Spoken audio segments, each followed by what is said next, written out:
An oil tanker ran aground today off the nation's northernmost ice-free port, Valdez, Alaska. One of the worst oil spills in U.S. history brought Americans images of blackened beaches, dying wildlife, outrage, and betrayal. The evidence is that the response was slow and inadequate. Blame soon centered on the tanker captain. It is now clear that the captain of the tanker, who was not on the bridge at the time of the accident, had been drinking. But the accident also exposed the inattention to oil industry safety and led to promises to repair the damage that had been done. We will consider whatever it takes to keep you whole. And to do more to stop future spills. We also rededicate ourselves to transportation safety and to realistic planning for accidents that do occur. Nearly 25 years later, what happened to the promises made in the wake of the Exxon Valdez? The Gulf spill might already be as much as 3 times worse than the Exxon Valdez disaster.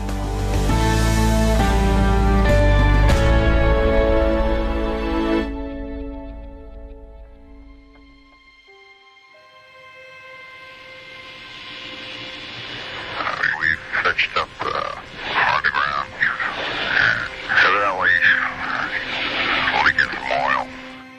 Just past midnight on March 24th, the supertanker Exxon Valdez crashed into a reef off the coast of southern Alaska. One of America's most magnificent waterways is blackened and befouled tonight by the biggest oil spill in American history. 240,000 barrels, 11 million gallons of Alaskan crude oil escaped from the huge vessel. The oil industry's response plans had promised a swift cleanup in the event of a spill. But Ricky Ott was alarmed when she flew over the wreck. We're 9 hours after the wreck, and there was not a speck of promised recovery equipment on the water. This had all been promised within 6 hours, and we were 3 hours past 6 hours, and nothing. Neither Exxon nor Alyeska, the oil pipeline company in charge of the immediate response, was ready for such a large spill. Alyeska was supposed to have an emergency response team at its terminal in Valdez, but 8 years ago the team was disbanded. The response vessels were either under snow or being repaired. They were completely overwhelmed. Coast Guard didn't quite know what to do. Equipment to fight the spill has to be flown in from as far away as Texas and England. Exxon says it's using all available resources, but it argues the spill is simply too big to surround with booms and skim it up. As images of the spill appeared on the evening news, Exxon began limited tests of chemical dispersants to try to break up the oil. The dispersants were controversial, and it was unclear if they would work or cause even more harm. The chemicals that you use to cause the oil to sink is very dangerous to marine life, and we have to be certain that we cause a minimal amount of damage. But it was soon too late to matter. Winds up to 70 miles an hour virtually shut down the oil spill cleanup operation this morning. The storm had come up and the oil was moving, and almost nothing could be done. Some crews are literally on their knees using absorbent towels to remove the oil from rocky beaches. Less than 15% of the oil was recovered. News cameras captured the damage. 800 miles of shoreline already covered with oil. And the anger. This should have been the easiest spill in the world to clean up. Growing questions about how future disasters of this kind can be prevented, and why there was such a slow response to this spill. At the same time, another storyline was also taking hold. The Exxon spokesperson says there might have been a problem with Captain Hazelwood. It seems he had a bit of a drinking problem. Good evening. The captain was drinking. The captain has been fired. That is the sum of it from Alaska tonight. The story became Hazelwood. Top 10 excuses of the Exxon tanker captain. Number 10 was trying to scrape ice off reef for margarita. That's a sensational kind of story. You have an immediate assignment of responsibility, an immediate villain. What was lost in all of that was the company's responsibility. When a pipeline to bring oil from northern Alaska to Valdez was approved in 1973, the oil industry and the federal government promised to make safety a priority. The Alaska pipeline's on its way. The environment will be saved.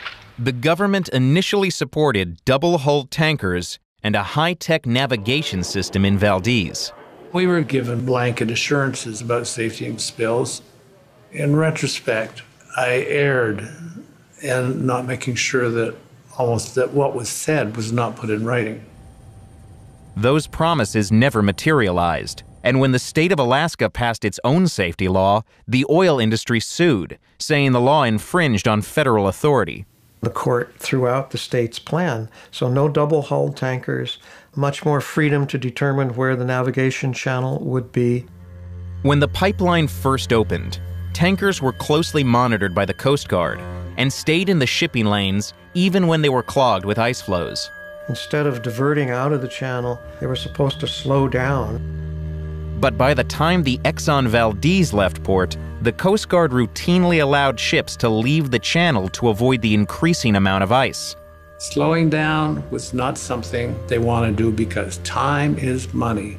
Judging by our radar, I will probably divert from the TSS and end up in the inbound lane if there's no conflicting traffic. Over. A few minutes after that message, the Coast Guard wasn't monitoring the Valdez on its radar. The Coast Guard is supposed to be the check in case the ship makes a mistake, and they weren't watching the ship. Captain Hazelwood turned the bridge over to third mate Gregory Cousins and went to his quarters after giving instructions to maneuver around the ice. Did you have any concerns about getting past the ice? Not at that time, not at that instant, no. Cousins continued going south, heading directly into Bly Reef. A federal investigation later found that Cousins lost track of the ship's location and didn't turn back in time. It found that reduced tanker crews probably left Cousins overworked and tired, contributing to the accident, a conclusion Cousins and Exxon disputed. The investigation faulted Hazelwood for leaving the bridge and said his judgment was impaired by alcohol. Hazelwood denied he was drunk and was later acquitted of criminal charges related to drinking. Did they have some fault? Yes. But the real fault was there wasn't the safety net. Exxon spent more than $2 billion cleaning up the spill and says there was no long-term environmental damage. But pockets of oil remain beneath the surface of some beaches more than 2 decades later. Prince William Sound is not the same as it was. The environment still has not fully recovered, and we're over 2 decades into this now.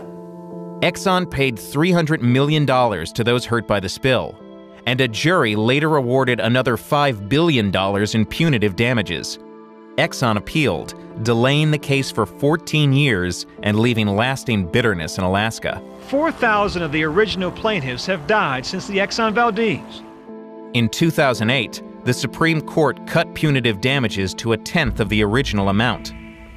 The community is still very depressed. Fishermen like Mike Weber say the local economy never recovered. 500 people left.